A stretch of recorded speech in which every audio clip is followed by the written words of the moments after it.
All right. Hello.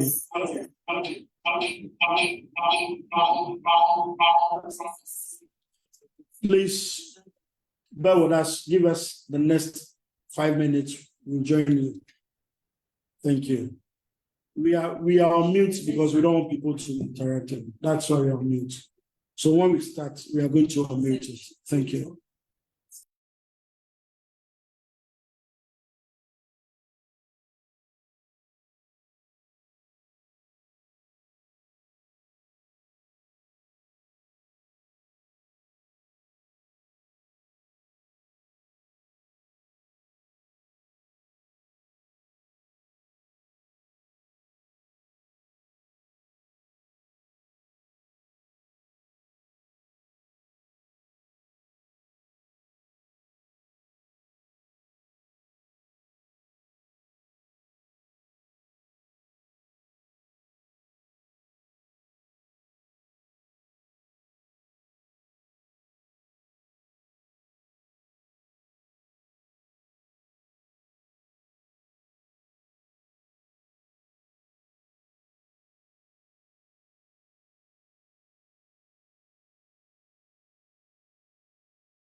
Okay.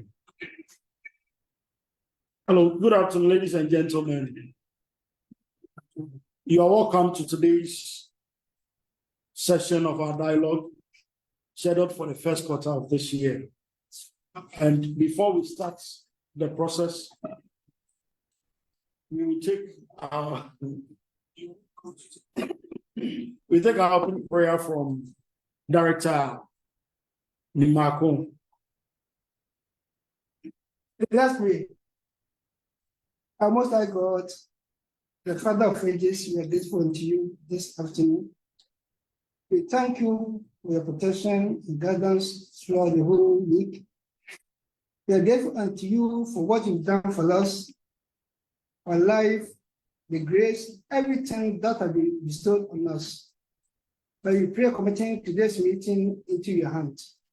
Father, we know that everything belongs to you, understanding, knowledge. Father, we pray that you grant us all these things to help us to have a fruitful discussion, so at the end, you say glory and honor be unto your name. This is what we ask for in the name of the Father, the Son, and of the Holy Spirit. Amen. Amen. All right, so I would like to invite our chairperson for today's program. He's in the person of Mr. Lawrence Sapon. He's the Deputy Registrar for the National Teaching Council in charge of operations. And so at this moment, I'd like to hand over to you, boss. Thank you very much, Dennis. And colleagues online, good afternoon to you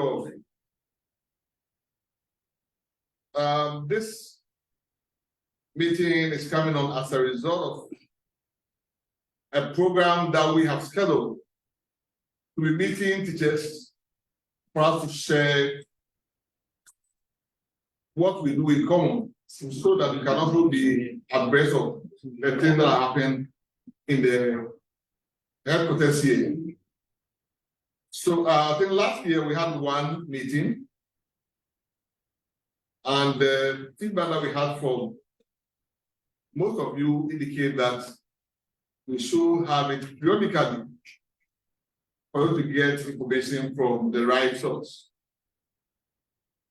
This is the first ever meeting for this year, and we're expecting over 1,000 teachers online to join us. So please, we plead with you to keep on being muted. When there's a need for us to receive comments from you, we shall open the system for you to bring your consent or your questions for them to be addressed. For now, I say that on the behalf of the Registrar of the National City Council, that's Dr. Christian Daikoku, and the board, also the managers of the National City Council, we welcome all of you to the first meeting of the year. Stay connected and let's interact. Thank you very much. All right, thank you very much, Deputy. Please, we have a security expert on our system. She has some short presentation. We pick that, and then afterwards, we go to our activities as a council. So I'd like to invite our sister, Amma Bauer, who is a cybersecurity expert, to give us this training.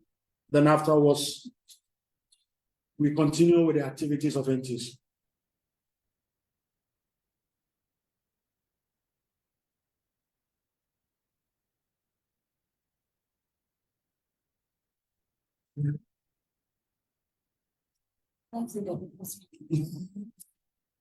Somebody says it's clear, but we have not unmuted themselves.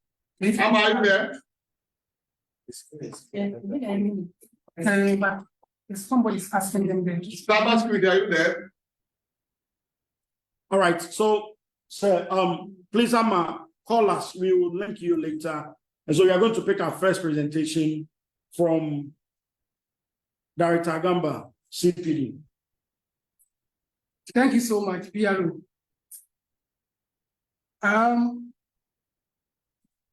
Continuous professional development. I believe strongly that as professional teachers, anything to do with the profession, insofar as development is concerned, you should be excited because it is something that is going to help you perform your professional work as a teacher. We in NPC have been able to put things in place to ensure that as we go through these professional activities, we earn some points as motivation so that we will continue to engage in the CPD programs. Again, we are ensuring that as you engage in the CPD practices, it will help you to be selected to go for promotions. Last year, or over the years, we've had issues with our CPD points. Teachers have complained that the CPD points were so many for them to accrue in order to renew their license. The unions have complained similarly. As a result of that, the council came out with reforms. But I guess you are still not aware of this reform. It is therefore important that we relay all what we have done so that you also be abreast with time. Initially, the CPD points that were supposed to be accrued by professional teachers from rank 1 to rank 10 was that for the 3 years, rank 1 will accumulate or accrue 60 points, rank 2, 65, rank 3, 70, rank 4, 75, rank 5, 80, and so on and so forth. Now, we have collapsed all that. And the reform that we have put in place is that whether you are in rank 1 or rank 10, assistant director or district director of education, we are all supposed to get the same points. So the points is across board. And that is 20 points a year. 20 points for a year.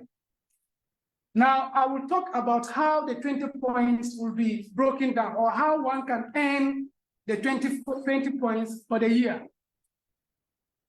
It has been categorized into mandatory trainings, targeted / specialized trainings, as well as recommended trainings.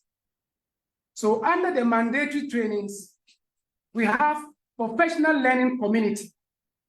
We also have National CPD Day, and that forms part of the mandatory training. And if we engage in these mandatory trainings for a 10, we are supposed to accrue 4 points for a 10. PLC for the 10 is 2 points, and the National CPD Day within that first term will also earn you 2 points. The same thing will be repeated in the second term and as well in the third term. So if you look at the whole thing, you will come to the realization that for the academic year, first term, second term, and third term, under the mandatory trainings, you would have been getting 12 points from that. 12 in the sense that PLC 2, first term, second term 2, third term 2. National CPD Day, the same 2, 2, 2. And that will give you 12 points. Now you are left with 8 points to make up the 20 points. The 8 points are also divided into 2. 4 points for targeted / specialized training and 4 points for recommended trainings. Under the targeted / specialized training, that is where service providers will come in with their training programs for you to participate in. And we expect that if you are participating in the specialized to targeted training, it should be done twice for you to earn the 4 points. 2 trainings should be done. One in first term, the other in second term, before you will get the 4 points for the targeted / specialized training. Now you realize that we'll be left with the recommended training. Now, for the recommended training, again, you will do the training within the district depending on who is bringing it. And that could come as a result of the district director who, during his or her monitoring, has realized that you are challenged in a particular area and will therefore recommend that type of training to enhance your knowledge and skills in that area. Again, under the recommended training, it is also possible that the teacher himself or herself will initiate that training. So whichever way, whether it is coming from your superior or it's coming from yourself, when you do this training, that also gives you 4 points. So you realize that in the whole academic year or that full year, for you to earn the 20 points, this is the breakdown that you will get to the 20 points. PLC, National CPD Day, that falls under mandatory trainings, targeted to specialized training that comes from service providers, the recommended trainings come from your district director, or you could initiate that type of training. And when you do that, you earn your points. So it has been projected for you to also have a look at it. These points that I've explained on falls under the primary to JHS because they run the termly program. Now for SHS, there's slight difference there because they run semester basis. So for them, when they participate in the mandatory training for the semester, when they participate in the mandatory training for a semester, they earn 3 points. That is under the PLC. They earn 3 points first semester. When they go to second semester, they also earn 3 points. That is PLC. Again, remember I indicated that we also have the National CPD Day. Now, for the first semester, when they engage in the National CPD Day, they earn 2 points. They earn 2 points. When they go on recess, we expect that during the recess period, that training program should also be organized. National CPD training should also be organized for them to participate during recess to earn 2 points. And second semester, they participate in the PLC as well as the National CPD again to accrue the 2 points and the 3 points as well. So the difference between the SHS and the basic is that with the basic is 222 for PLCs, but in the secondary school, semester 1 PLC is 3 points, semester 2 PLC is 3 points. For the National CPD Day, semester 1, 2 points, during recess, 2 points, and semester 2, 2 points. And that will give you the 12 points that I talked about earlier. Again, you realize that those in the second cycle will also be left with 8 points to complete the 20. And just as the basic tests are going on with the targeted to specialized training to earn the 4 points, as well as participating in the recommended training to earn the 4 points, same is expected of the SHS teachers to also do to earn those 8 points.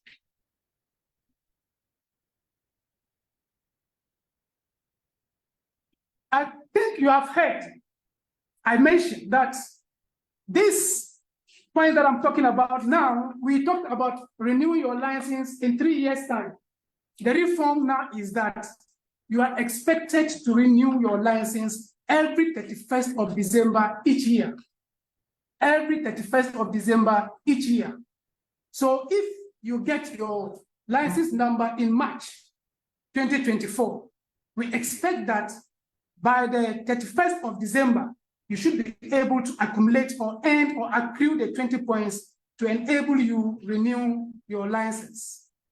It is also important for me to add that if a teacher is able to accrue more than 20 points for the academic year, the extra points on top of the 20 points will be reserved in the bank that you can also use for the ensuing year. So no point is going to be thrown away. Thank you so much for your attention. If there are questions that you will want to ask, you can go ahead and then we'll clarify. Thank you so much. All right. Thank you very much, Director Agamba. Please, if you have any question, you can. Please, it's not time for us to accept questions, so you can write your question down, and when we are through with other presentations, we will come and pick them. All right, thank you. So we are picking the next presentation from our Kumasi office, and this will be done by Mr. James Obeng. He is the director for the Kumasi office. Mr.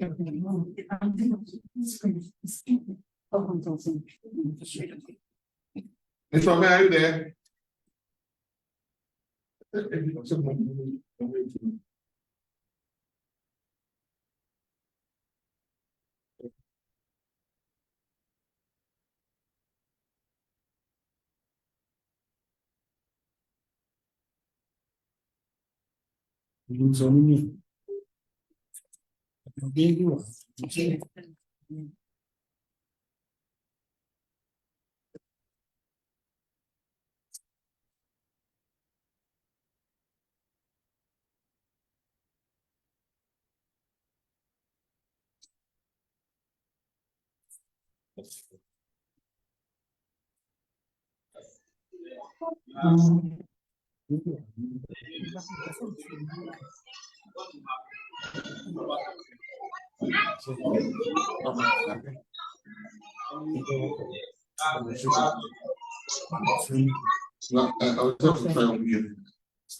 can unmute yourself.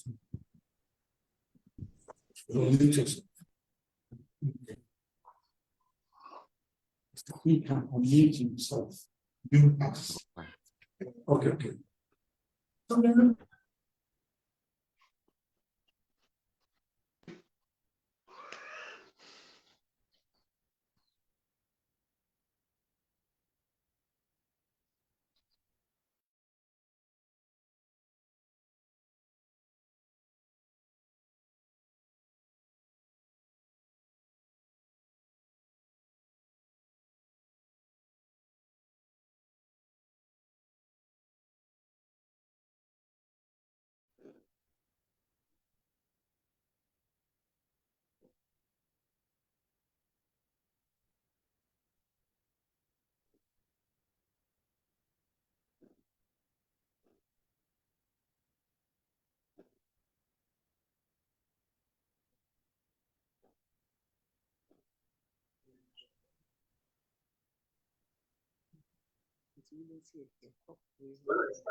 Okay.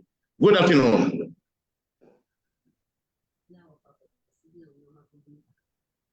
We can hear you. Please go ahead. Okay. Okay. Good afternoon, and good afternoon, Deputy. Sorry for the yes, to the network. And good afternoon, everybody on the other side. This presentation from Kumasi office, as the PRO stated.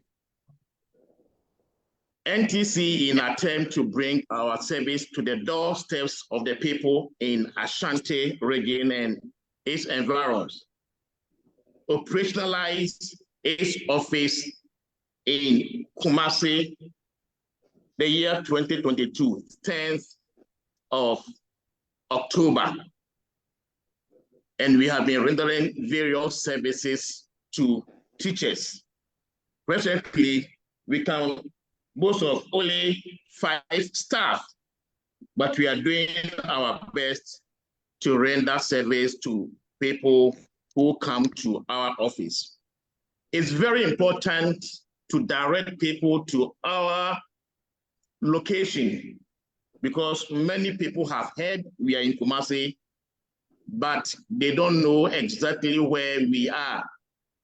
We are the heart of Kumasi, a building known as Opoku Bando Plaza between Asqua and Anroga Junction.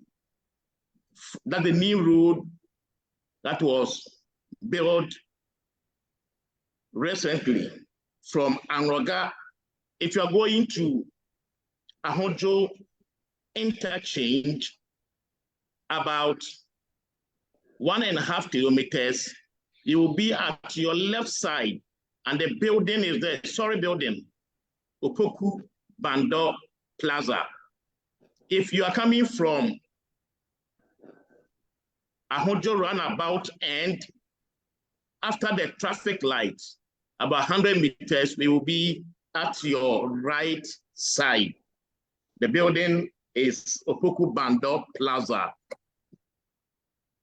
Our telephone number is 0322-194-595. And our digital address is AK-241-396. So you can call if you are coming there.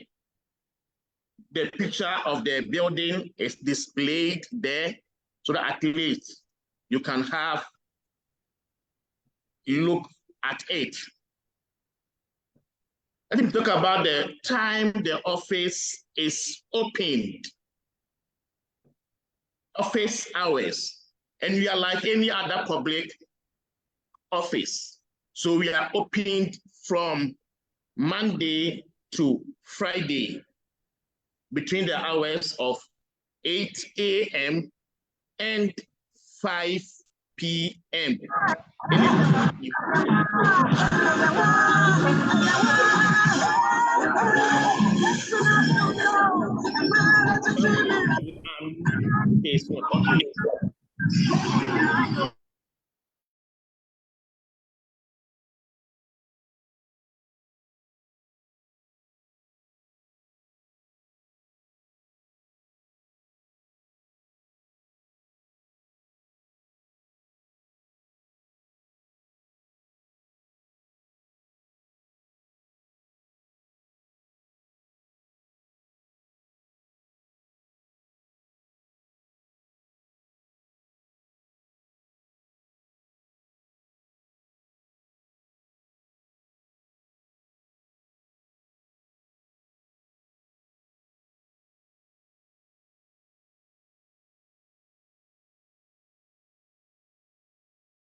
You're muted. Okay, it's not all right. Sorry, please. The network, and I was also muted. Since we our office Zoom meeting.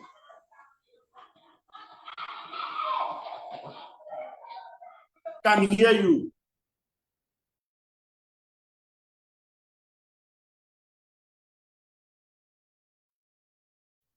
Okay. So I'll talk about our activities. And our office is just small type of the headquarters, but we carry out all the activities done in the headquarters. Only that we lack personnel. So we mostly refer some of the activities to the headquarters, and we concentrate on the following. Let me stress that if you have anything to do and you are in Kumasi, you need not to go to Accra. Come here. If for lack of personnel, we cannot handle it, it will be referred to Accra. But we concentrate on the following. One is assisting teachers in registering on the teacher portal. We've learned that most of the teachers find it difficult. If you come to our office or you call our line, you will get someone to assist you to register on the teacher portal Ghana. We also activate teachers' license. If you are due to be activated to get your license number, we will do it if you call. We will do it for you without going back to Accra. It will be done here for you. We have a picture of our staff doing it for some teachers and other teachers who also come here to do activation. We also issue license cards. If you have your license number and you haven't been issued the card, because it is biometric, that one you have to come here personally and you will be issued with your card. Those who have replaced theirs, that's unfortunate. You can also come here for replacement. We recently and ongoing also registering and training non-professional teachers so that they will be issued with certificate for them to these are done here. And sincerely, I will conclude by saying that we have staff members who are very dedicated, very affable, and they are poised to render service to all teachers. So any teacher who has any issue concerning NTC and its activities, our number has been given already, or you can come here and we shall render to you an excellent services. Thank you very much, the PRO. For now, this is what I will say from Ashanti region. Right. Thank you very much, Mr. Obi. So please,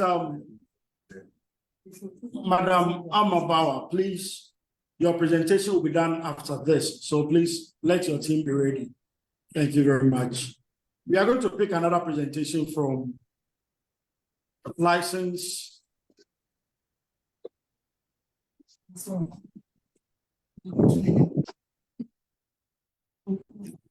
From license and registration. And this will be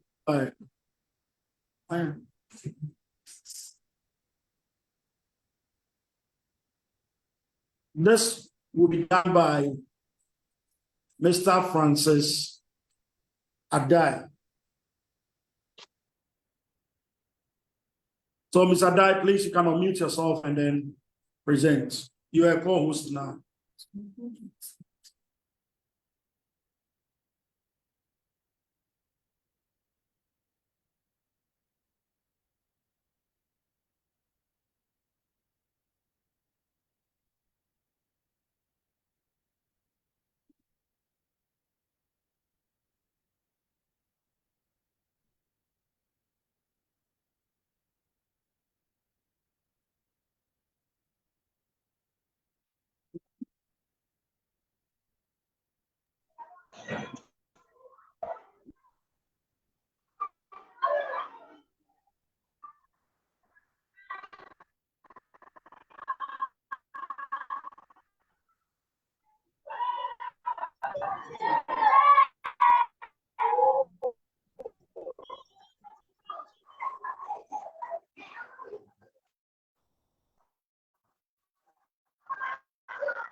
Okay,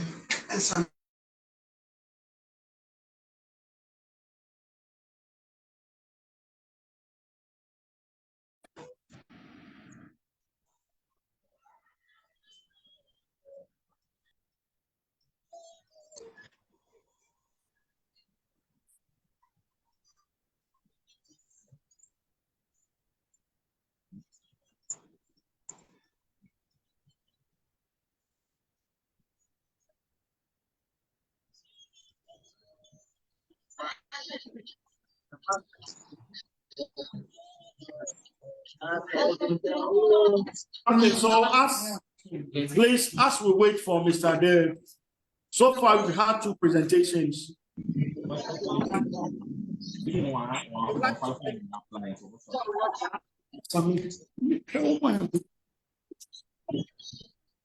I'd like to pick questions. So please, if you have any question in the comment section, just raise your hand and then we will. So we have just a setup. Just a setup. Good afternoon, Dennis. Good afternoon, Justice. Dennis, my question is, what happens to portfolio building, i.e., the teacher's philosophy, number of lesson notes you have done, and blah, blah, blah, that we are supposed to complete on the portal, which will be assessed, a hitherto which would have been assessed by a portfolio assessor. What happens to that with this new point building system? All right, thank you, Seto. Chairman will respond to that. Please, another question from Gifty Kabuki.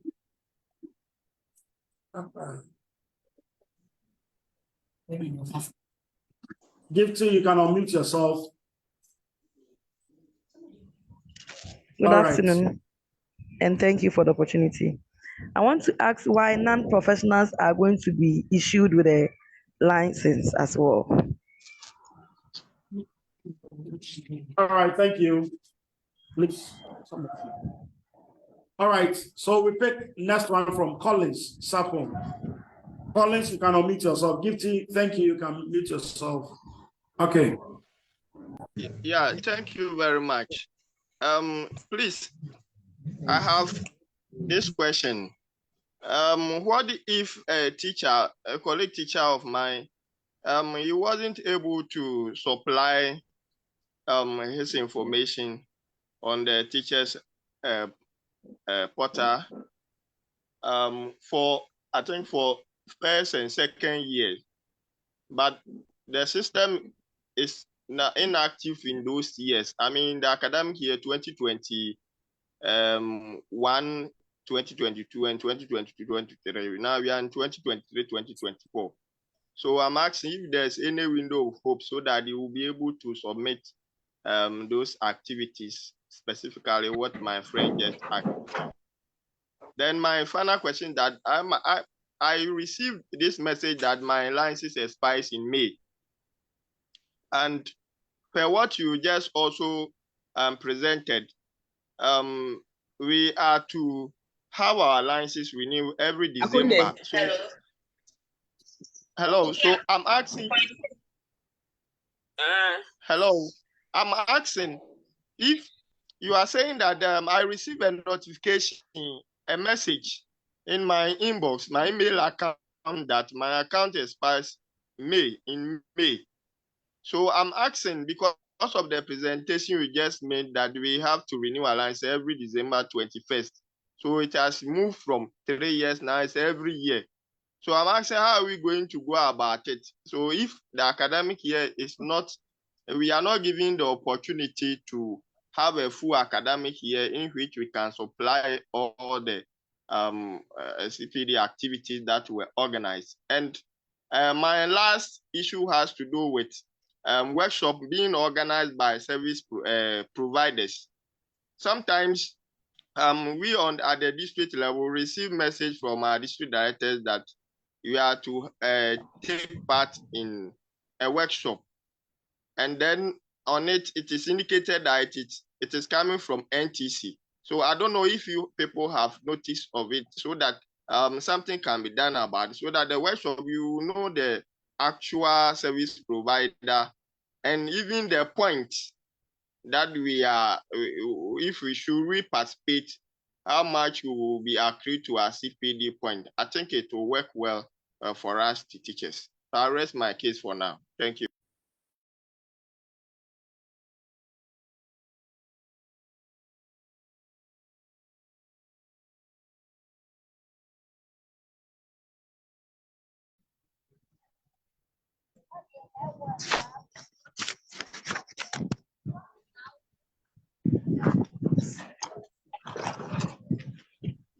Hello, Dennis.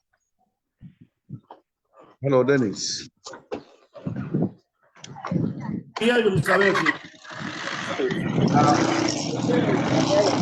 Wanted to talk. If I can ask my question, if it comes, or should I pause for him to talk? Mr. Murphy, please go ahead and ask your question. Okay, thank you for the opportunity given to some of us to ask these Dennis. questions. I have some few questions. The new policy, when is it taking effect? If that the new policy, when is it taking effect?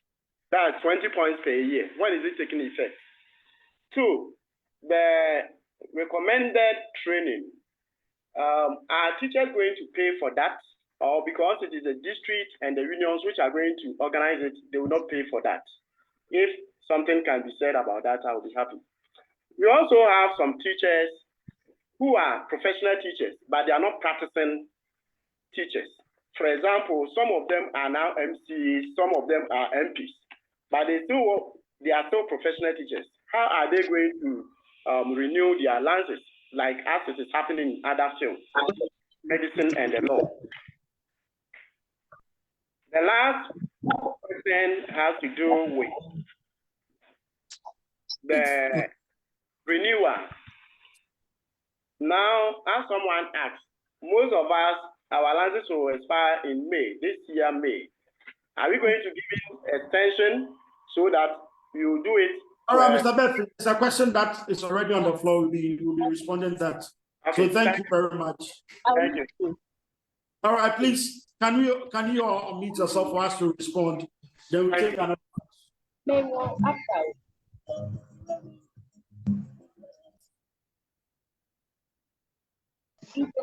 Intervention or after?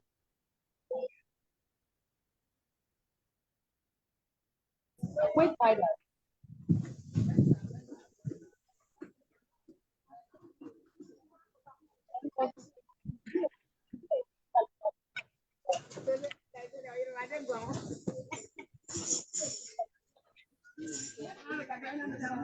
Hello.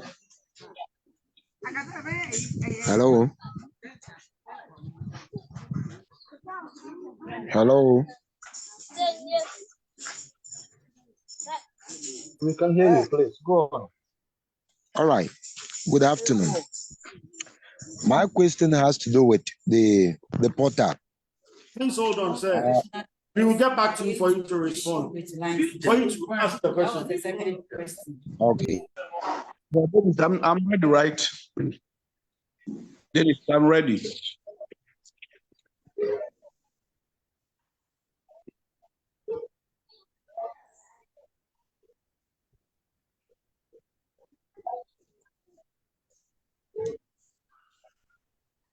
Is that there? Okay, so colleagues, Hello. thank you very much for your questions. We are going to respond.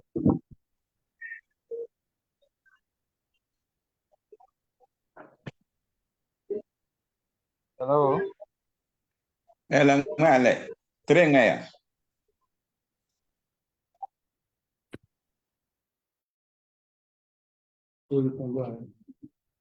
All right, so the first question was, what happens to the portfolio building? And then there was a question on non-professional teachers license. And whether there's a window of hope for submission of documents. Then why the renewal of license moved from 3 years to every December when the new policy is taking effect. And then who pays for recommended training? Then online too, we have question, is the second-based insert the same as recommended training? Who awards PLC points? And please, can recommended training be an online course taken by a teacher? So these are the questions that we are going to respond to. The first one, which has to do with the portfolio building, we've asked teachers to try to document anything that they are doing in the form of portfolio. We mentioned this in 2018. It's expected that teachers should go on to build their portfolios. You have access online to upload the content. Even though we have not tied the portfolio to license renewal, you may need the skills as well as the records in some jurisdictions. Just this one, we receive a call from UK requesting a teacher's information regarding induction. So as we don't have the induction record of that teacher, he would have been disqualified from the application that he or he is having. Secondly, we receive a call requesting CPD transcript and others. So even if anything is not active directly to provide A, B, C, D, some of the things that we have asked you to gather are things that are coming from international best practices, which will be needed. So in short, currently, we are not penalizing teachers for not building portfolio, but it may be in your own interest to gather your artifacts in the form of portfolio. So anytime you are called to display them, be it locally or internationally, you have them there. On the issue of the non-professional license, I will plead that you wait when we do the presentation of the registration licensing. You get a response from there. Is the second-based insert the same as recommended training? Mr. Gamba. Is the second-based insert the same as recommended training? So it depends. Is the training coming from your district director? Upon monitoring and realizing that the teachers within the circuit lack some expertise in some areas and therefore needs training to equip themselves with the knowledge and skills to enable them to perform their professional work. If that is the case, and the director is initiating this training for the teachers within that circuit, it falls under recommended training. But if, on the other hand, that circuit, the teachers there have received a service provider offering training to them, that will not fall under recommended training. That is how I can answer the question.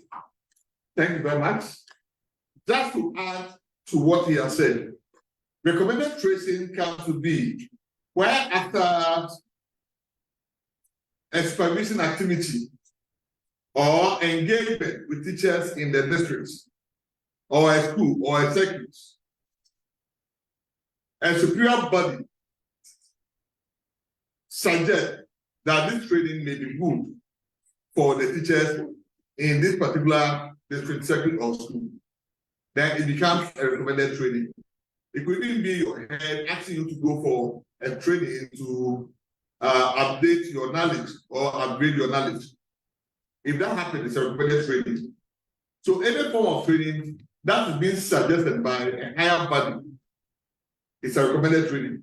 On the other hand, if you also do personal reflection and realize that you need to build your capacity in a certain area, then it becomes self-initiative training. So that is how it is. Thank you very much for that question. The next question is, why has the license renewal moved from 3 years to every year? That will also leave it for the presentation of the license and registration. After that, we can talk about.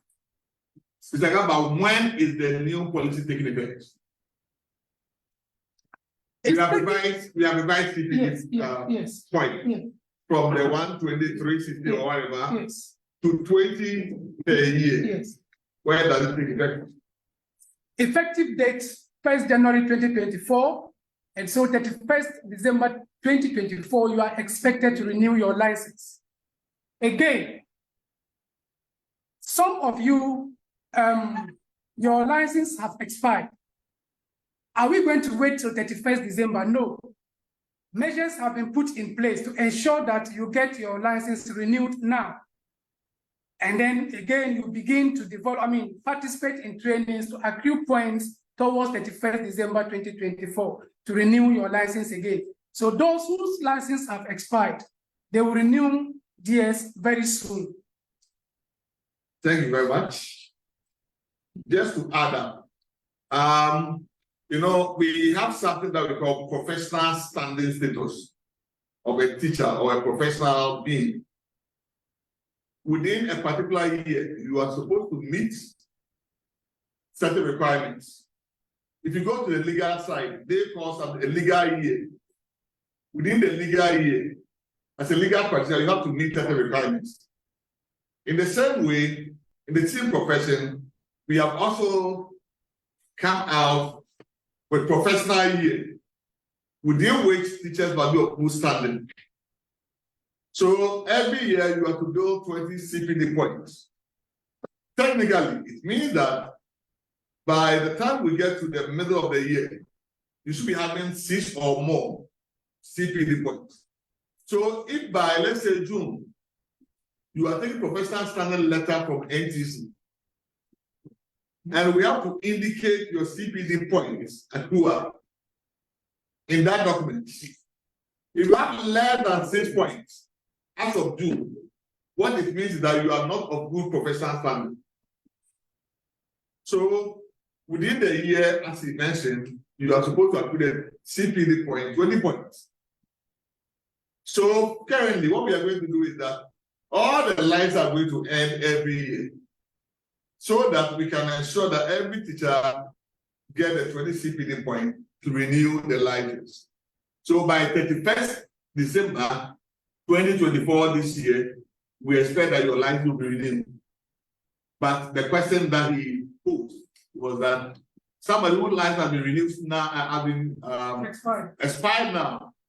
If we renew it for you in March, what happens? It means that it will still expire by 31st December. So by this year, 31st December, we will take a level to fly on. So every license being issued this year will end or will expire by 31st December. Then from there, every year you have to accrue the 20 points. So that is how it is. So taking effect, as you mentioned, it starts last 2 months. That's in January. The next question, which I will take it from here, please, who awards PLC points? I want to say that all CPD points are awarded by NTC. So we are saying that PLC takes 6 points in a year. So we have awarded 6 points to PLC. We've also awarded 2 points to every CPD training. We have awarded 6 points to National CPD Day training. But the question is, who credits these points to teachers' accounts? Sometimes we hear people saying that the same providers award the points. They don't award the points. The points are awarded by NTC, but they credit them to the accounts of the teachers. So for PLC, is the head of the school in collaboration with the curriculum lead of the school that consider the credits, which are the accounts of the teachers. So when I attend the PLC, what happens is that they will take attendance record. Then at the end of the PLC session, they enter the attendance record on a platform that DS have provided, or directly on NTC platform, and the platform will convert the PLC attendance to CPD points. The same applies to the national CPDD. If the district organizing or the school organizes, at the end of the day, they have access to the platform. But for the self-initiative record, if you look at the update that we are doing, the teachers who upload the self-initiative report after they've been certified by their supervisors on the platform. And when they go to the platform will interpret it as CPD points. Who pay for recommended training, whether online course? Who please can recommended training be an online course taken by a teacher? The question is that program approved by NTC? Before you accept a course that will attract CPD point, it must be approved by NTC. So if it's a recommended training, your boss or your supervisor might have gone through the list that NTC provided in order to give the credit for that. Again, but the next question is for you. Who paid for the recommended training? No. I answered the question that has to do with, please, can recommended training be an online course taken by a teacher? And I'm saying that recommended training. Oh, okay. Yeah. All right. So recommended training, if it is initiated by the CISO or District Director of Education, and they have the training officers or curriculum lead that is capable of handling that type of training for the teachers, then you may not pay. But if the training, the district director hasn't got people capable of handling it, and he asks a service provider to come and supply or give this training to the teachers, it will attract payment. That is the difference. So it will depend on whether it's the district director who is organizing and has the men or those with the expertise to handle such program to help the teachers. That one will be done for free. But if the director has to get somebody from outside to come and offer the training to the teachers, then payment will be done. Thank you very much. So those are the questions that were asked. We may take the next step before the registration license comes in. But before that, if you listen to the two presentations, one was about the location of master office and the activity that takes place over there. And then we also had a presentation from CPD talking about how we have modified the CPD points. He's saying that we can get 6 points from PLC that are organized in the school. You don't pay for them. 6 points from national CPD days. The national CPD day can be organized by the school, the circuit, or the district or region. You don't pay for it. Then we also have the specialized and targeted training for 4 points. And this 4 points means that you need to attend 2 trainings before you can get that. And that's the only training that the providers are organizing. And when they organize the training, it's time to approved by NTC. So when you go to our platform, you can see that training on the platform, show you that it's approved by NTC. In order to, they come there with a letter from NTC, introduce them to the district. So this can give you the authentication as to whether that service provider is credible. So 2 training from service providers you pay for. Then the last 4 points, he said that you can get them from recommended training or self-initiative. Self-initiative, when you go to our CPD framework, you can see so many self-initiative programs over there. Taking them for excursion, conducting a research, and so on. They are all self-initiative. So when you conduct a research, when you take them for excursion, you don't pay anything for that. Recommended training can be NTC teaming up with the GES to provide targeted instructional training for you. Even what we are doing now, at the end of the day, we are going to take attendance and with attendance to award CPD points, which you are not going to pay for, but you are participating in the CPD activities. So recommended training and recommended trainings can come in the form of free training or can also come in the form of payment training. But what we want to emphasize is that service providers will come to your district to organize two training that you have to pay for. But the other recommended training, you may, when I say you may, it depends on how it is organized. It's not compulsory that you pay for those trainings. Thank you very much. And back to you, MC. All right. Thank you very much, Chairman. So we are going to pick our next presentation from Mr. Francis Ade.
Zara, we can hear you now. Yeah. Can you hear from me now? Yes, boss. Okay, thank you. This is from the Licensing and Registration Department. Our focus is on professional teachers who completed before September 2018, professional teachers who completed after September 2018, non-professional teachers, and then renewal of license. The department is responsible for the issuance of licenses to all professional teachers, which we started some few years ago. So we went around and issued licenses to all professional teachers. So all those who had their professional training before September 2018 were issued with the teacher's license without writing the exam. And after acquiring the license, we need to go through CPD, accrue points for renewal. And as it has earlier been indicated, some teachers have their license expired, and we have extended the expiry date to all licenses to the end of this year. So the end of this year, we are going to issue new licenses to all teachers. And this one is going to take care of the subjects that you are teaching.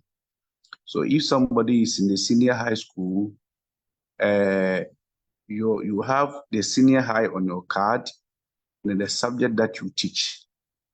If you are in the basic, then just for the basic teachers, they teach all. But if your certificate indicates that you have a special specialty certificate in a special subject, it will be indicated on the license. So all professional teachers who completed before September 2018 have been issued with license. And as of now, some teachers have still not gotten their license. And either they were not around when we came around, or they were sick, but after that, we've made effort to give license to all teachers, but still some teachers have still not acquired the license. So if you are in that category, it means that your points cannot be determined on the portal.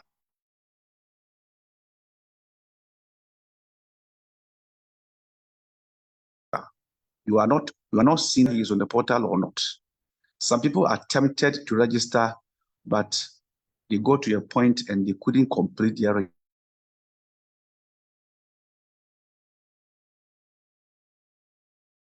registration. So that teachers who completed before September 2018 some of them have still not gotten their license.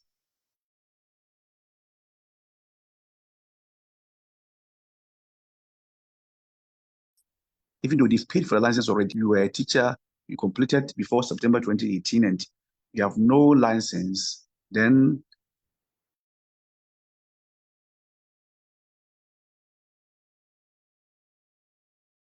you are not on the registration and then get a license. We have two offices, one in Kumasi and one in Accra. Those of you who are closer to Kumasi can go to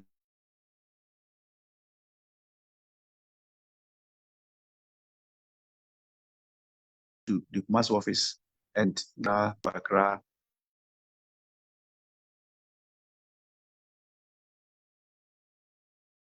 Our offices at Adabeka, will be given to you. We have professional teachers who also completed after September 2018. This category of teachers are required to write the GTLE before they can get the license. Some have written, some have not. So if you completed university or college to September 2018 and you are posted and you have not written the exam or you have not acquired a license, please do so as quickly as possible. Some have also written the exams and passed. They have the provisional license which has expired long ago, but they have not registered on the portal to acquire the full or the permanent license.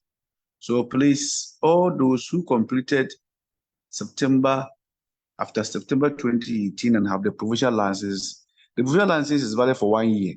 So the 1 year, you have to go to the portal, upload your certificate, complete all other fields, and acquire the full license. So if, and we have some teachers who were employed before September 2018 as non-professional teachers. If you were employed as a bachelor degree holder and you have you are employed as a non-professional teacher, now there is an exemption for you. If you've now acquired your professional certificate, you qualify for the exemption. You pay your 150 Ghana cedis on the portal and get the full license. If you are a graduate, you were employed as a graduate non-professional before September 2018, and you've now gotten the PGDE or you are now a professional teacher, you are not going to write the exam. You are exempted from the examination. Just go to the portal, upload your certificate, and acquire the permanent license. And we also have some non-professional teachers who have they are not on a PGD program and they have never made any attempt to become professionals. So they are not seen on the portal, even though they are on the GS payroll. Please, when we enforce the laws, you may be sanctioned or the law may deal with you. So please, kindly, either you enroll on PGDE. In fact, NTC is organizing training for all categories of teachers of this who have this problem.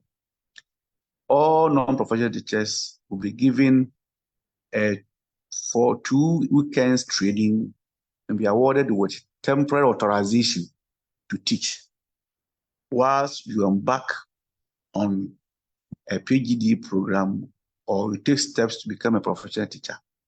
So all those in GES, you are on government payroll, but you are a non-professional teacher, then please take this advantage and get trained. Very soon, the service providers will come around and offer trainings for all non-professional teachers for the acquisition of the authorization to teach. When you have that authorization, it's valid for 1 year, renewable 2 more years. So you must take steps to become a professional teacher within that 3 years of employment, else the authorization will be withdrawn and you will cease to become a teacher. So please, this advice is for all non-professional teachers. Don't be comfortable at where you are. Some people have been teaching for more than 10 years as non-professional teachers in a reputable school, but they are still there. Somebody said because of vacancy class and other things, he doesn't have time for sandwich programs. Please have time to professionalize yourself. So very soon you will come out, and all those in that category, we are going to support you. We are going to talk to the universities to organize the PGD for you to become professional teachers. It is not our intention to sack you, but we want to support you to become professional teachers in the system. We need you. And then the renewal, I think my colleagues have spoken about the renewal. Even though some licenses have expired, we've extended the renewal period to the end of this year so that all of us will take off at the same time. So by the end of the year, we are going to issue all teachers with new license cards. And you know that at the end of every year, the license will be renewed. The license will be renewed yearly. And you need a minimum of 20 points for the renewal license. Thank you very much for this presentation.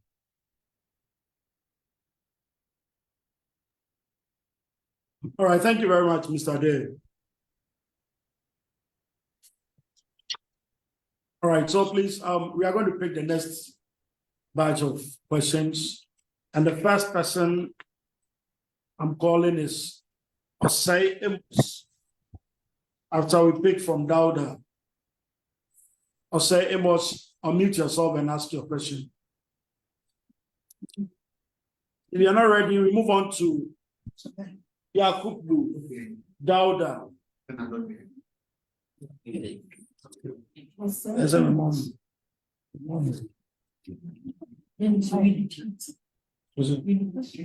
All right, so please, let's go to the chat.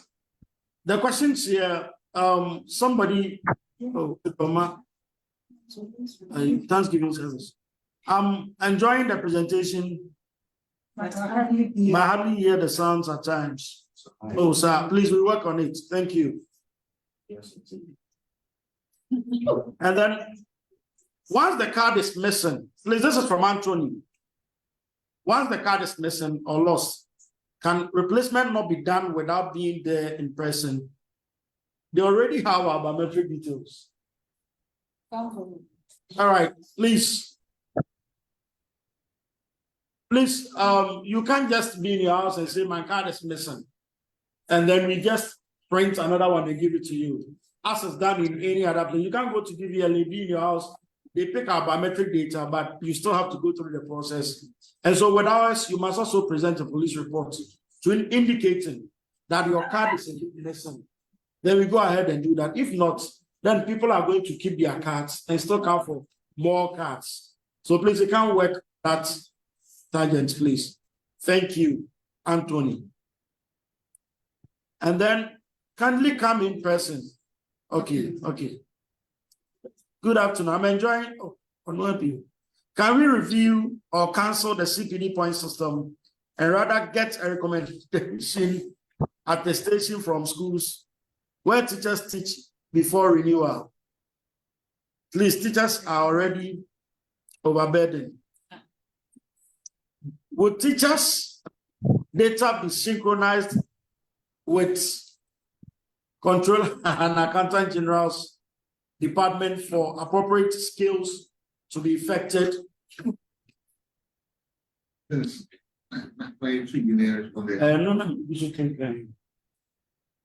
So my concern is that other professional practices in Ghana and elsewhere, and elsewhere have license procedures which is devoid of accruing points. Why can't Teaching professionals also have same or similar procedure for renewal. Some people don't. Oh, okay. My license card has expired. Okay, I think so. Sir, please respond.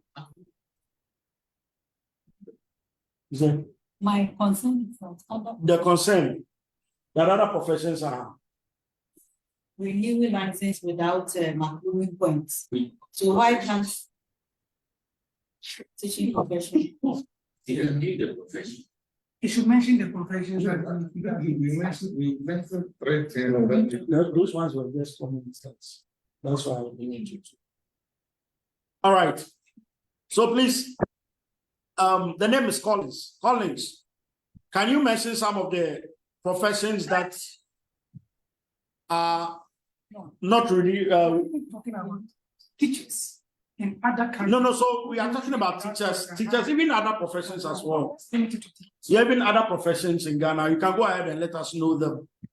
But for teachers everywhere in the world, we go through CPD activities to accrue points before our license renewed.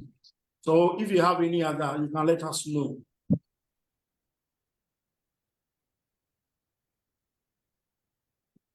Okay. But I just want to add that you can check your records well. In Ghana, next Military Council, they also have CPD programs over there, where they accrue points to renew their license. Dental Medical Council, they have it. If you check Ghana Psychological Council, they also have it. If you check the HR, they also have it. Even accountants, see, they also go through C. So it's not limited to teachers only, even in Ghana. Then when you go outside Ghana, you can check Rwanda. Let's go. Rwanda, CPD framework for Rwanda, Zambia. About 8 African countries. You can see that they all have CPD record. That's how they build for their portfolio. We developed what we call professional standard letter for teachers to tell the world that they are good standard. Ontario University, that of Scotland and others, they always request professional standard letter of teachers from NTC, and they want us to show how many CPD points you have accrued.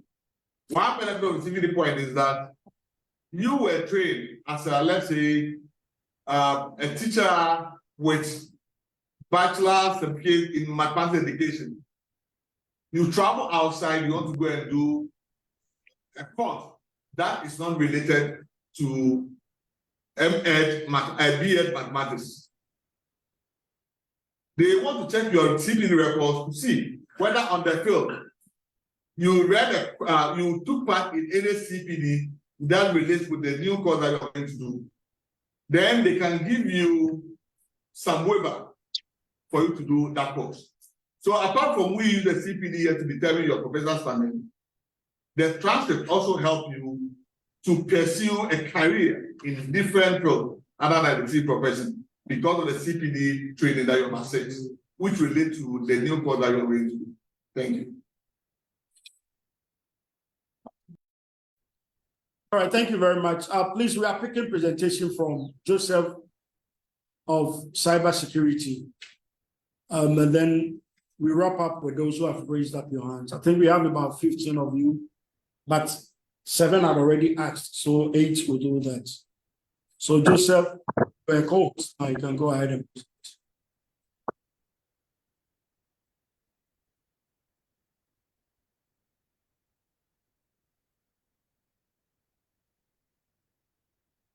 Hey, 5 minutes, this slides will. Hello. What's your phone? Hello. Hello, can you hear me? Hello. We can hear you. Go ahead. Right, okay. So, my name is Joseph, and I'm from the Cybersecurity Authority, the CSA. And as an organization, our mandate is to is related to cybersecurity matters. We regulate cybersecurity in Ghana, and also we develop cybersecurity, and capacity building is part of that. We are just going to talk about how we as teachers, we will be able to protect ourselves online. It's going to be very brief. It's not a 44 slide as you see there. Some are hidden, so about 15 slides and we are done. Okay, so we are just going to talk about some threats when it comes to cybersecurity. We are going to touch on few of those threats and also some of the best practices as teachers in order to be cyber safe online. We are also going to share ways through which, if we have any cybersecurity issues, we can report to the cybersecurity authority for any assistance. Okay, so we all know about the digitalization initiatives by the government, and it spans across different sectors, even including the education sector. So we have e-learning, and we all agree that during the COVID-19 era, a lot of e-learning happened, and it has come to stay with us. So most of our tuition, especially in higher education, are still leveraging on e-learning. Since we are going, we are passing the digitalization way, it is very imperative that we consider security, because the more we go online, the more we become exposed to hackers and other malicious actors. Now, someone would ask, how will we be 100% secure online? The truth is, we can never be 100% secure online unless you don't want to connect to the internet. But since it is very important, or it is necessary for us to use the internet in our daily lives, we now have to talk about cybersecurity, things that we have to put in place to be secure. When we say cybersecurity, we are referring to the practice of protecting our computer systems, our networks, even the devices we use, and sensitive information from unauthorized access, or from it getting damaged, and also to ensure smooth running of these services to avoid any disruptions.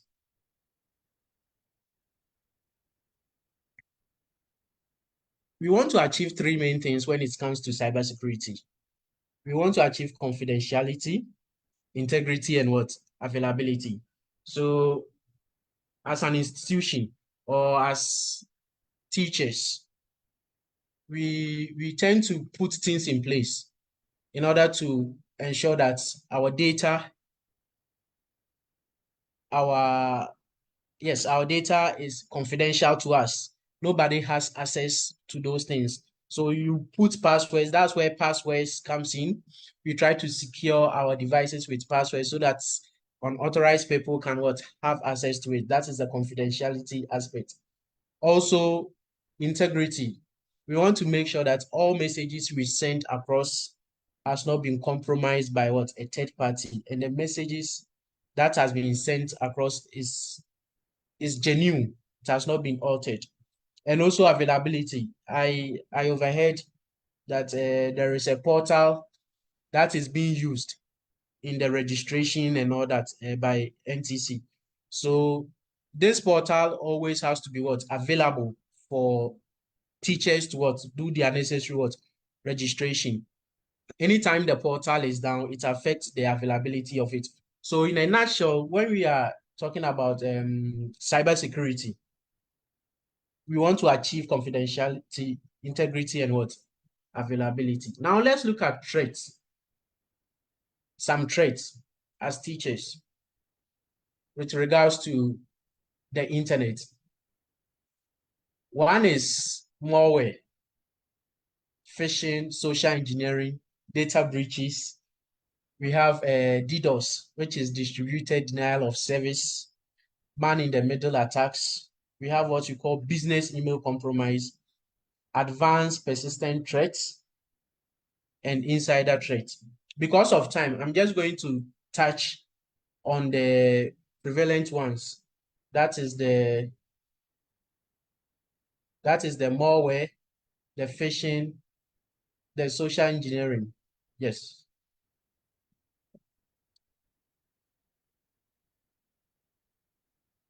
Okay, so these are some of the types of malware that can affect us as teachers. Viruses, ransomware, spyware, worms, trojans, hardware, bots, and what? Rootkits. We all know viruses. You take this pen drive, you go and copy files from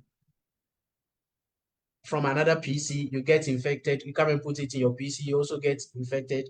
You have ransomware, you have spywares, right? Which spies on your devices, copies passwords, copies bank details of you, and all that. I'm interested in how we can get this malware on our devices. One is from malicious websites, right? So I know that most people like free things. So there's this software we have to pay, but you are getting it free from a website. Normally, such free apps comes with what? Malwares embedded onto it. There are a lot of people that movies, maybe they have to pay to watch those movies, but they are downloading it for free. There are these apps that you can stream live football matches on it. We download them in APK, that is on Android, not from Play Store, but we download them online and install it on our Android phones. And all these things can be viruses, can be malwares, that can be malicious, right? Then we also have email attachments. Someone will send you a mail with an attached file. It can be an Excel, it can be a Word document, and those attachments can be really, really malicious. Once you click on them, they can copy your passwords and everything from your devices back to the what? The perpetrator. Infected storage devices, I've talked about that. That's the pen drives and all that. Then this one, public charging ports. So there is something we call juice jacking. It's a type of attack. You see, when you go to the public places like the airport, you will see charging stations there. These charging stations, you input your USB. It has the USB port there. So you put your USB cord onto it and you put the other end onto your phone to charge it. If those charging stations are under the control of an attacker, your phone can be compromised and your data can be exfiltrated back to the words, to the attacker. We also have social engineering. I'm going to talk about social engineering because in Ghana, that's one of the most prevalent attacks in Ghana. So the next slide, we are going to talk about that. So system vulnerabilities. I know as teachers, we are using phones, laptops, and all that. Once in a while, we get some pop-ups that we have to update our devices. We have to update our devices. Please, you shouldn't ignore that. Because anytime there's a pop-up for update, being it computer or phone, those updates patches vulnerabilities on the device. So anytime Microsoft or Android release an update, it means that they've seen or they've identified a vulnerability that needs to be patched. If you don't patch or if you don't update your devices, with time, malicious actors can have access to your devices. So it's very important for us to update our device. Now, I know some of us, we've we've set our phones, we've done the settings in such a way that you should only update when we get some free Wi-Fi or we're on a Wi-Fi. So if it is like a month, 2 months, and we don't have Wi-Fi, it means we are not updating our phone, which is very what? Dangerous. Pirated software. I've also mentioned that. Getting softwares from third parties, which could be very, very dangerous. Now, how do we detect that malwares are on our devices? These are some of the indications. One, slow device performance. You generally know how your device performs, but all of a sudden it is performing very, very slow. Then random pop-ups, right? You'll be using it and there'll be pop-ups for you to click on it. Those pop-ups could also be malicious and lead you to other websites. Missing or modified files. So you have this file on your phone and it's missing, or the contents of those files have been modified. It can be an indication of the presence of malwares on your device. Unusual error messages. Yes. So you'll be there and you get error messages from apps on your phones. You need to be very, very careful about this one too. Then let's look at how you can avoid this malware. Be cautious of attachment. Even in WhatsApp groups, when someone sends an attachment, emails, when an attachment is sent as part of an email, we need to be very careful. We need to be sure that you know the sender or you're expecting such files from the sender. Then it will be safe for you to be opening them. Use of antivirus software. Our PCs, our phones, we need to use antiviruses. Again, we shouldn't be using free antiviruses because some of these free antiviruses themselves are viruses that are being branded as antiviruses and they are free, right? So we need to be careful. And we need to avoid clicking on suspicious link. I believe that we are in various WhatsApp groups where almost every week there will be some links in the group that click on this, government is sharing money. It was very, very common during the COVID era. Government is sharing money. And when you click on it, it leads you to a website where they will now tell you to provide your personal identifiable information. That is your name, your date of birth, your Ghana card number, your pictures, and all that. You complete all those processes and no money is given to you, right? So we have to avoid clicking on suspicious links. Then we need to keep our softwares updated. I've talked about that. We also need to set strong passwords. We need to set strong passwords. As a teacher, if you are using passwords that include your date of birth, it's very dangerous.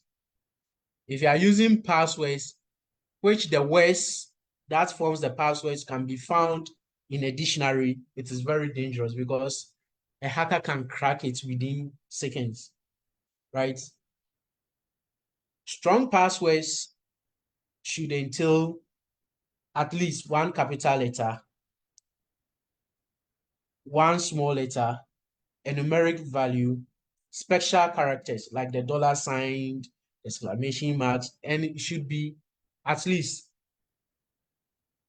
it should be 8 the number of characters should be 8 or more.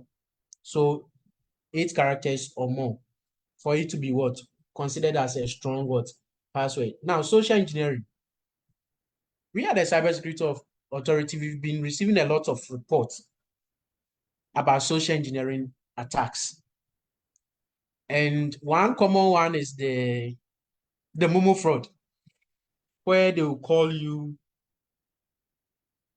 that they are calling from MTN. There's an error in transfer, so you have to take some actions in order to restore the money for you or give them back the money. Before you realize, then they've transferred your money. Even because of the modus operandi they've been using, now a lot of Ghanaians are vigilant on that aspect. But they've now moved to WhatsApp, and they are using the same trick. They are using the same trick to take over people's WhatsApp accounts. So there was this group. The group was made up of teachers, like a school. So the teachers WhatsApp group. Then a teacher got a call from an unknown person. I think it was a district, the teachers in that district. So it's quite a number of users in that WhatsApp group. So you might not necessarily know somebody in the group if the person is not in your school. So the teacher got a call from one person, then telling him that, oh, the district is going to create another group for the teachers and they want to secure it. And that's because they want to secure it, a code will come through. When the code comes to him, he should mention the code for them. So that's social engineering. They will trick you. So the code came, not knowing that they were planning to take over his account. When the code came in, he mentioned the code to the what? To the caller. And the caller used that code to take over his account. So we need to be careful. We have to be vigilant so that we don't share what?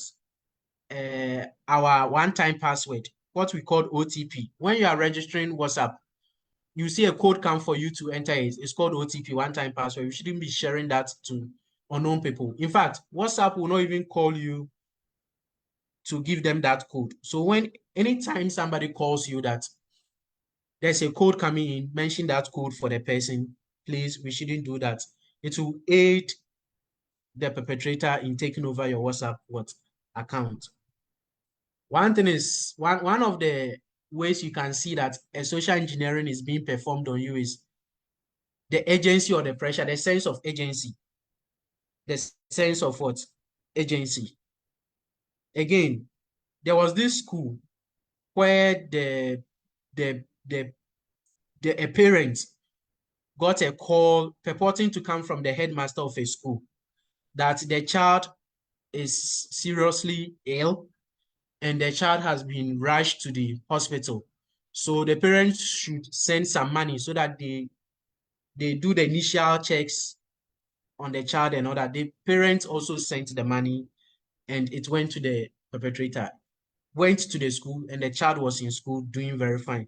So the sense of agency is like, if you don't send the thing now, or if you don't do this now, then you lose something, right? Immediately you see the sense of agency, you have to be careful. Request for personal information. When the perpetrator or the malicious actor is requesting for personal information, then you have to also be careful. So these are some of the things that we have to look out for. Because of our time, I would just touch on how we can protect ourselves, then I'll end the presentation. So we need to set strong privacy settings on our phones. We don't have to share sensitive information. We have to be cautious of friend requests, especially on social media. Then we have to always use strong passwords and stay up to date with security issues. You can follow the Cybersecurity Authority in order to get the latest security issues. And we also have to enable multi-factor authentication on all our social media accounts and also on our corporate account or personal email account. So these are some of the ways we can protect ourselves as teachers online. So I'll end here, and we are also available for any official cybersecurity awareness training anytime. So I'll end here, and if there's any question, I can take it. Thank you.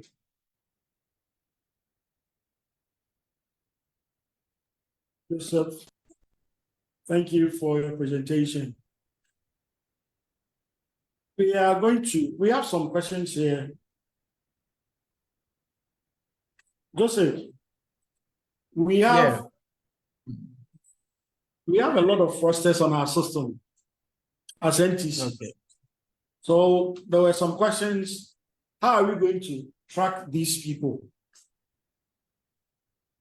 who are always impersonating us and taking money from others through the mobile means? How do we get them? Okay, that's a very good question. So when it comes to fighting these hackers or perpetrators, we have technical measures and we have non-technical measures. One of the ways we can prevent this starts from the individual themselves, our own selves.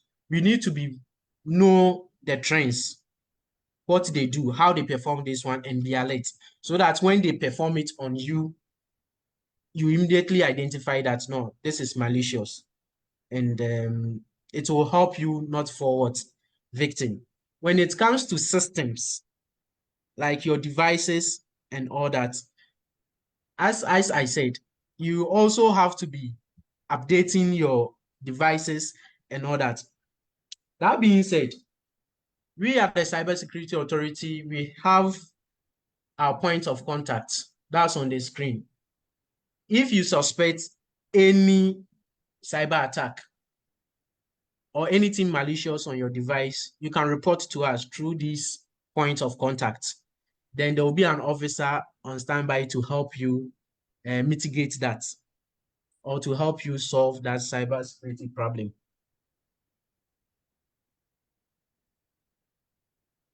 All right. So, okay, thank you. All right, so thank you very much. Cybersecurity, as well, if there are any issues, I think we'll come back to you. But let's go to the online and address some of the questions that have been asked. We have a question on the diploma candidates, whether they why are they still going through the program at Ahmadu University if NTC doesn't recognize diploma anymore?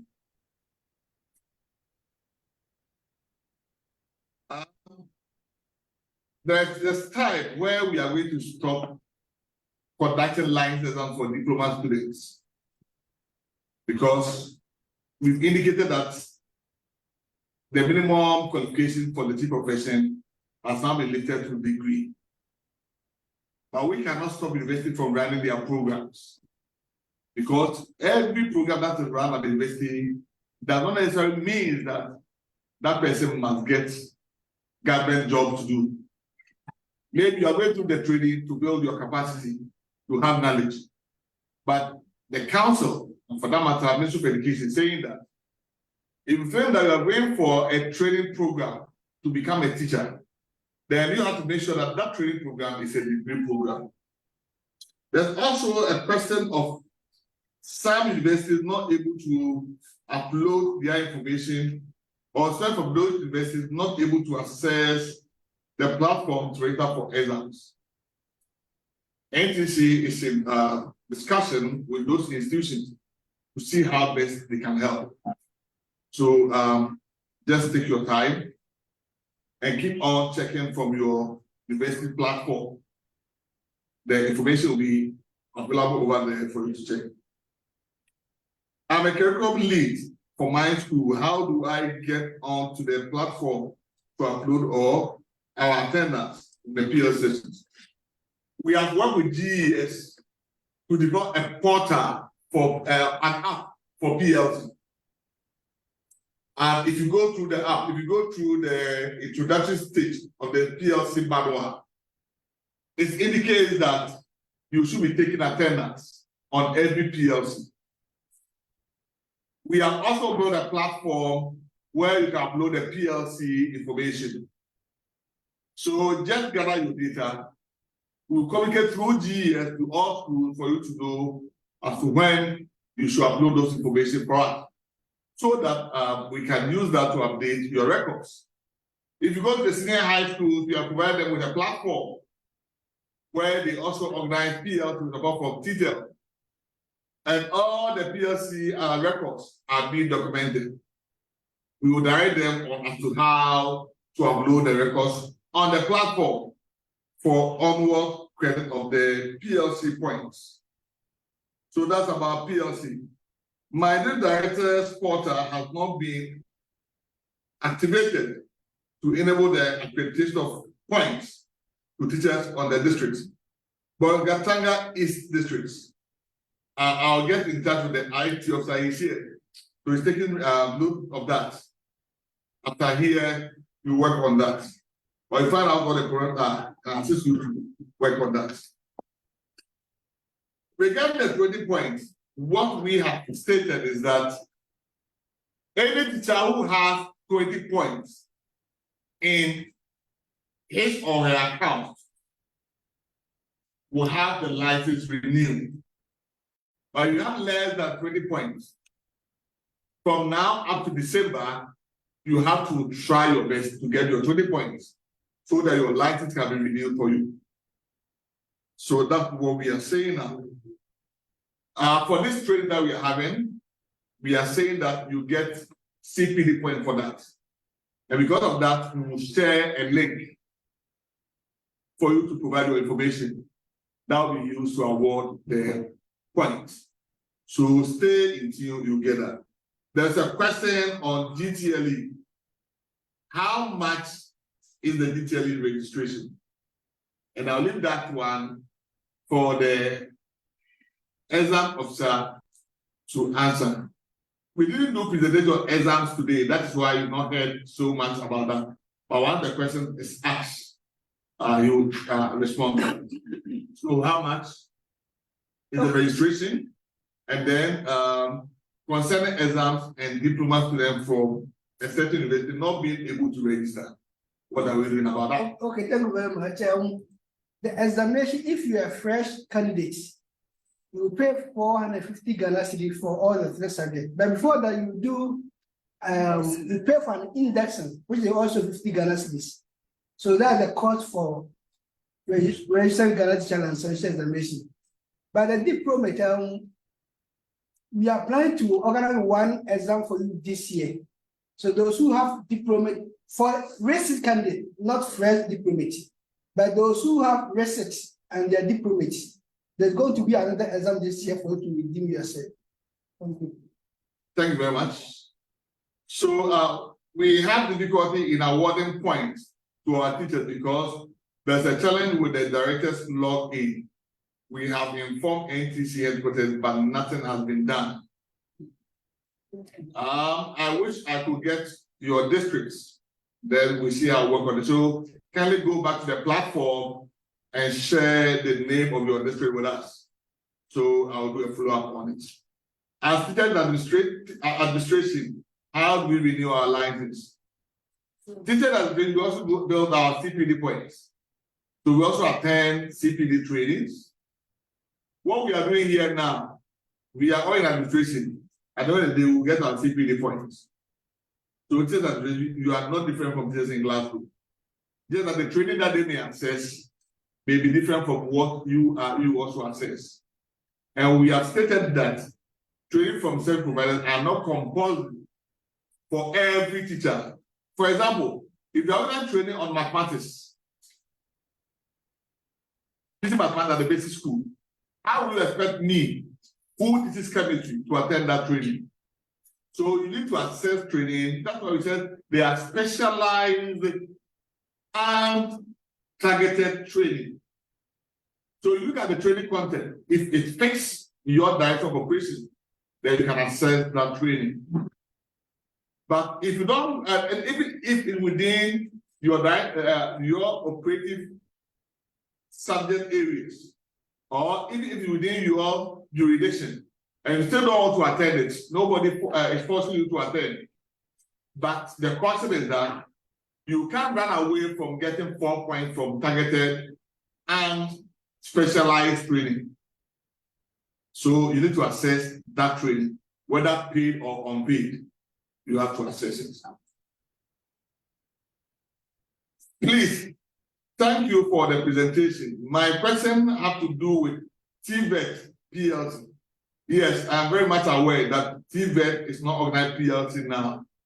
We are in constant discussion with your headquarters and for that matter, the management, to see how best we can customize PLCs for you before the end of the year, so that you can also accrue the points to renew your license. So that's for TVET. We are now with Mr. Kura and Madam Mausi to see how we can support you. Please, if a head teacher has master's degree in education leadership and management, are you going to license based on this specialization? I think the license, the new reform of the license, the new reform of the license has some specializations, which Mr. Malcolm will talk about it. If so, Mr. Malcolm, as a headmaster who has master's degree in education leadership and management, am I going to be licensed based on this specialization? But before you come in, the headmaster who has master's degree was a teacher before going for the masters in that leadership. So what area was that? What was the first degree area? That's where you take it from and then escalate it. Yes, so thank you very much. We are not going to license you on the area of specialty at the master level, but as Deputy said, your first degree level. Well, if your master program does not have teaching practice component, so we don't usually base on the master program to license your first degree. That's what we use to license you. So whichever area that you specialize at the first degree will be the area of specialization for the licensure. Thank you very much. So the license is based on your first degree course and not your second degree or PhD. That is for those in pre-tertiary level. There may be different opinion for those in tertiary when we get there. Chairman, can you confirm that there wouldn't be penalty for those with expired license until the end of December? If your license has expired, make sure you have the required CPD credit points. Make sure you have the credit points, so that at the point of renew your license, you should have the required credit points. Please, my head teacher is handicapped. What should I do when it comes to crediting the PLCs? And he is not well to share or ask for assistance. This should be discussed with your district office or your system to see how you go about it. Why do you deduct 100 Ghana cedis from the PDA every year? The process through which the PDA came to be was through a negotiation of NTE and teacher unions and GES. And that same process requested that 100 Ghana cedis should be deducted for renewal of your license, because if you go through the Feed and Child Act, it requires every teacher to pay 100 Ghana cedis for renewal every year. And for the sake of convenience, when it comes to the payments, deduction is far better than asking everybody to pay it one-on-one. So there was an agreement between the bodies that I mentioned that led to a deduction. Each of you pay direct to entities. Okay, so the next question, I am on study leave. How do I build my CPD point? You are on study leave. So over there, the course that you are reading, you need to use the self-initiated CPD pathway to also update, give us the information. And the fact that you are on study leave also doesn't mean that you should not be accessing training from service providers. You have to do, because this will help you to be updated so that you can stay abreast of the new trend that are taking place. You are studying leave, we have renewed or we have revised the curriculum. How will you come and implement the curriculum? So you need to also get connected with the same professional activity so that you can renew your license. In the same way, even if you move from classroom to go and do politics, with the hope that you one day come back to teaching, and so you want to maintain your license, you have to go through CPDs. But in this case, you cannot go through the PLCs, and you cannot go to the national CPD days. So we have stated that in such situation, you need to accrue not less than 3 CPDs to renew your license. And you see, well done, keep up the good work. My new director Porter has not been, I think, applicant that this is for the attacker, so we are going to work on that. Curriculum lead for my school, how do I get the platform? The platform access is given to the director of education, who will now nominate somebody in the school to be in charge, because if the director now will be charged, responsible for anything that happens in the platform. I have 50.2 points. Do I have to accumulate new 20 CPD points again? Daniel, is that well? Is that well? Is that well? Yes, but you know, the points testify how you are building your capacity. It doesn't mean that you have accumulated all the knowledge in the world. If you get the opportunity to build more points, build them, because we didn't know. You may one day be appointed as a head of a school, or as a director of education, or as a compliance officer. We may want to see how you have built yourself. If the 50 points that you have, your CPD transcript does not show that you have developed yourself in leadership, you've developed yourself in supervision, it becomes difficult for us to give you that appointment.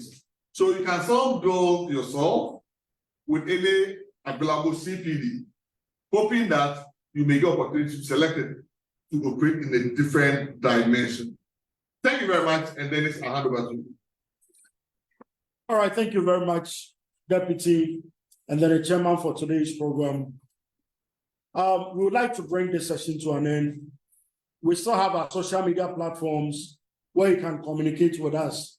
So please, you don't hesitate to ask any question that you want to.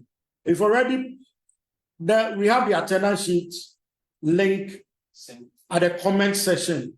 So please, you can go and register, but please remember we have all your details. So don't send it to people who are not part of the live streaming. If not, they won't get their points. So please do that, and then this is automatically going to get you some points. Thank you very much for your time. So, colleagues, you can now put on your videos. We are taking a photograph together. So you can put your videos on. We all take a photograph together.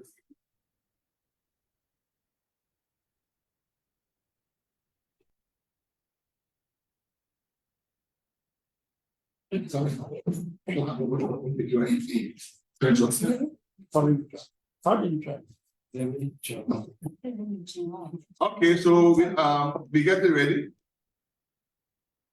Some videos are still off. Please put your cameras on. Please, we are taking pictures, so please put your cameras on. Wait.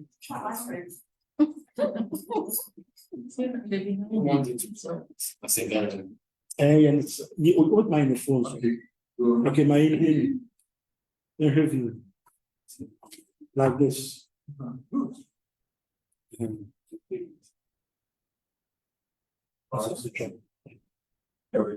Passing. Okay. Where are you? Okay.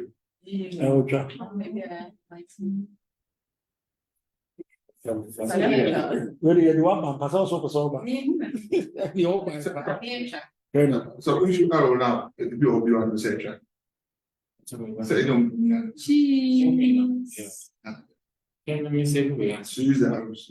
back. Go back. Okay. Stay on team. Please try and keep your right names, and don't be using guy names. If not, it will go against you. In fact, you've done well for staying with us. Thank you. Your camera is not working. Sorry. So write your full name. Okay. Nicobium. So we have first page. The second page. My watch is yeah. So first look around. Okay, no, I'm looking for quite some. So Please, we are still taking the photograph, so keep your camera active. We have 12 pages. Wow. Yeah, so please, we have 12 pages, so don't. We are taking all. Those on Facebook, they'll be disadvantaged.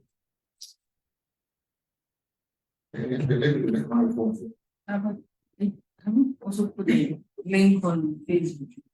Yeah, he said, yeah, one now she's streaming live. And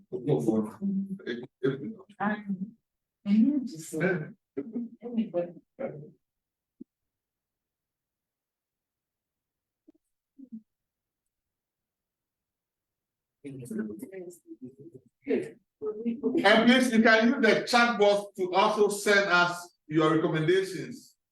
What you expect to see in the next meeting as a form of evaluation, so that we can enhance the next meeting. These are things that you want us to add.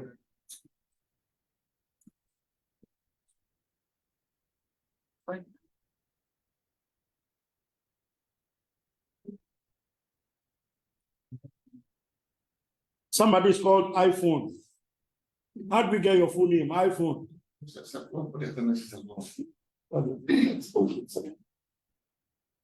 So we will do a random interview. We may want to pick your locations to know where you are coming from, the regions, whether you are class teacher or in administration. Few of them.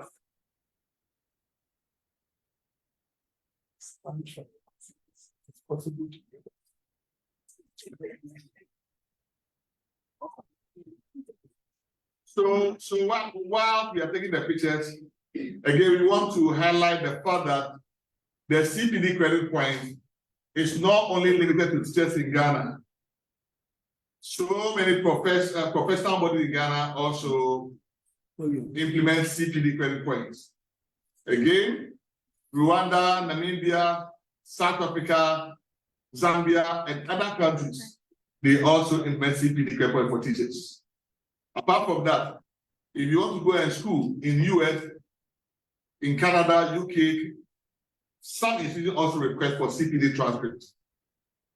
And here in NTC, we receive number of requests coming in this direction. We don't want our teachers to be handicapped. So we try to help you to also obey the international demands, so that when you are presenting your reports, you will not be turned down. So then let us see it as canvas or something as video, as something that will help you in your professional career. That's why we have reduced the CPD credit point to 20 points in a year. And we said the 20 points in a year, PLC 6 points is free of charge. National CPD Day 6 points is also free of charge. We are not paying anything for. Making 12, then we are saying that the recommended and self-initiative, which also attract 4 points, it may be paid for or may be organized free of charge. Your unions, you pay dues to them, they can also use the opportunity to organize CPD for you without taking any fee from you. But not Nigeria CCT, they are all service providers. District education of the regional office can also use that to organize CPD for you without taking any money. Technically, the compulsory fee that you have to pay is the 2 trades that you accept from service providers. 2 trades from service providers. Those are the compulsory trade that you have to pay for. And these 2 trainings, even if they are charged 75, which we don't want them to go beyond. If the whole year you pay 150 cities for service providers training, that is the maximum that they can charge. But even that you are doing that, some even charge less than that. So we are all teachers working with you. We want to see a better future for all of us. So don't let us fight. Don't understand anything. You can use our lines and our offices that are available to you to communicate your grievances. Thank you very much for staying on. As I asked, you can mute your microphones now and let us know where the region where you are. We are doing this exercise for just 2 minutes. So they can speak. Please, all of you can talk at the same time, don't worry. So you can unmute yourself. So unmute yourself and let's know the region you are. Your district or region, any. We are recording them to separate them and know where you mentioned it from.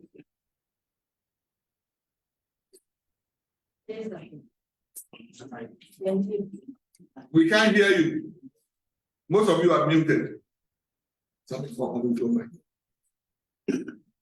Dennis, unmute everyone.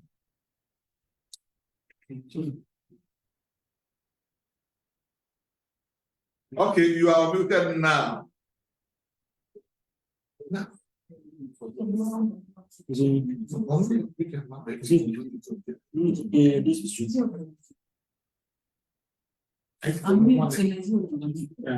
Yeah, so you're allowed to.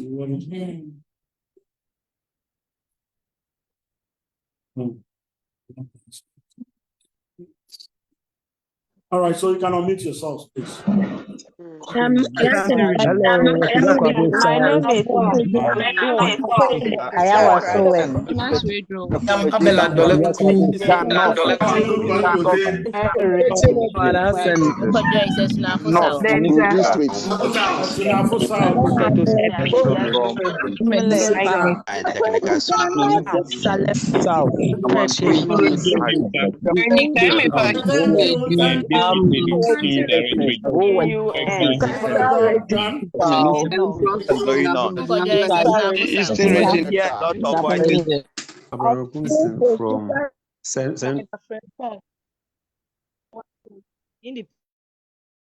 Okay, thank you very much.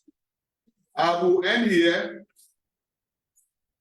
And our next meeting will be discussed, communicated to you. We are also encouraging you to like our Facebook pages. Yeah, so please, you can follow us on LinkedIn. You can also go to our X page as well. We are on WhatsApp channel. In no time, you'll join us on TikTok as well. So you follow what we do. X is Twitter.